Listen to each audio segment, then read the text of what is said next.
Magandang araw po sa mga kapwa ko Pilipino. Ako po si Alden Richards, isang proud Filipino taxpayer.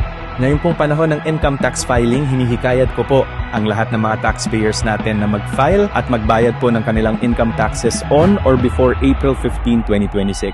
Ang tamang pagbabayad po ng buwis ay mahalagang ambag natin sa patuloy na pag-unlad ng ating bansa para sa mas maayos na serbisyo publiko at mga programang makakatulong sa pag-angat ng bawat mamamayang Pilipino. Upang maiwasan po natin ang rush o penalties, syempre ayaw po natin yan, mag-file at magbayad po tayo ng maaga o sa takdang panahon. Para sa karagdagang impormasyon, bumisita lang po tayo sa website ng Bureau of Internal Revenue o sa pinakamalapit na BIR office sa inyong lugar. Ito po, paalala ko lamang po sa inyo, magbayad po tayo ng tamang buwis sa tamang oras para sa mas maunlad na Pilipinas.